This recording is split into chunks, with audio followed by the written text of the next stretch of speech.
My name is William Gambrell, and this is my presentation on how to start up your own garden. It's called planting a seed.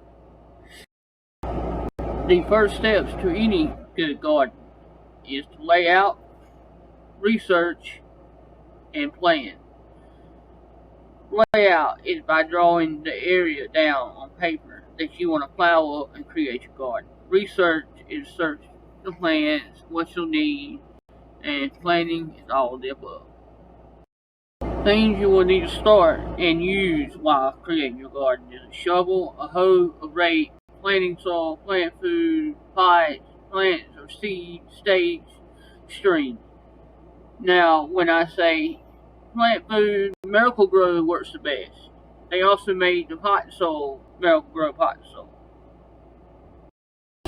The next step is creating your rows of 10 to 15 plant holes.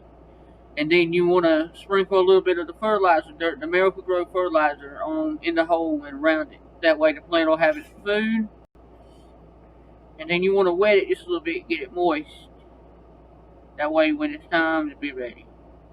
The next step, once you get your tools together, is immediately plant your seeds in a smaller pot or ice tray and sprout your seed.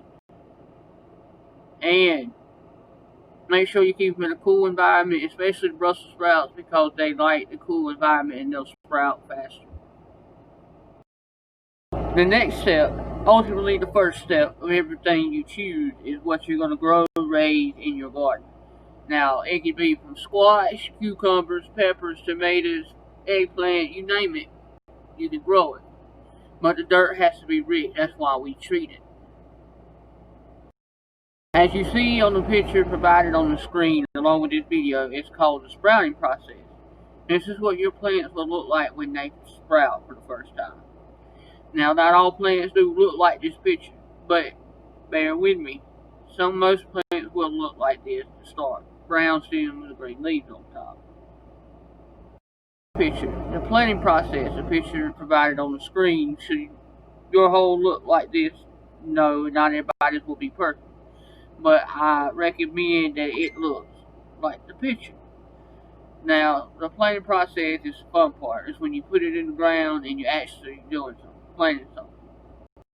Now, the next process on this slide is planting in the big round planters. Now, I don't prefer to plant anything in the planters but tomatoes. They do better in the planters. For some reason, they just do better. Now, I do plant some on the ground, but I only do about 5 plants. The rest go in the planters.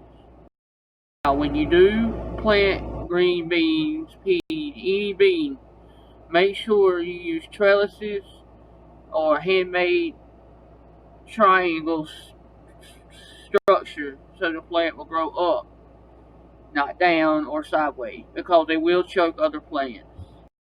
What I said in the previous slide is space. That was bring me to the next topic. Every plant needs its space, especially ones that vine out, such as watermelon, cantaloupe, cucumber. You plant anything too close to them, they will choke. So space is important. In this picture, you see a tomato basket. This is what you'll need about halfway through the growing process with a tomato plant. You put a basket around them, because once the plants start producing the tomato itself, they get too heavy for the plant and it will break your plant. So use the tomato basket wisely. This slide brings me to an important part. You have to protect your garden at all costs. Now, from bugs as small as a flea to a deer. So you want to put a fence around your garden, and you want to put 7 dust on the plants to keep the bugs off. It will keep animals away too. The picture is just an example of what yours might look like if that's the way you choose to go.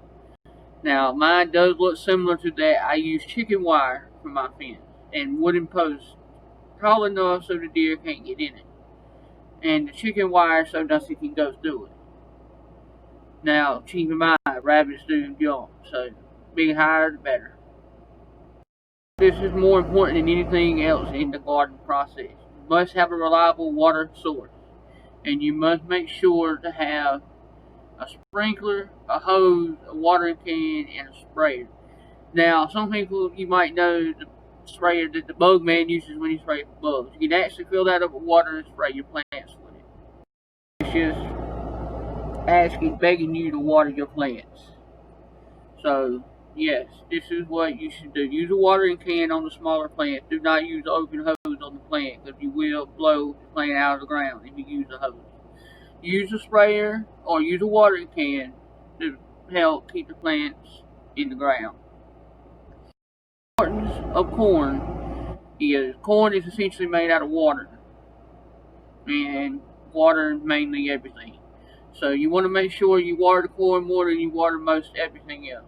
But water everything equally, but the corn needs a little bit more for love and protection. So water the corn a little bit more. That's when the sprinkler comes in handy. Other plants to consider: potatoes, watermelon, cantaloupe, cucumbers. Now, watermelon, cantaloupe, cucumbers need their own special area of the garden. So they will vine out, and you want to give them their space. They will choke your plant and kill your other plant. So use your own separate part of the garden for those kind of plants. Following pictures are what you should look like when you get to the end version of the garden. Is what you should look like. Everything should look like this, but not as perfect. So don't expect the best plant to give the best. Bear with the plant, it will produce. And make sure your soil was treated properly. By now, you should have had a good harvest. Your refrigerators and freezers are full. Use what God gave you. Grow your garden. Thanks for watching. Until next time, have fun at your garden.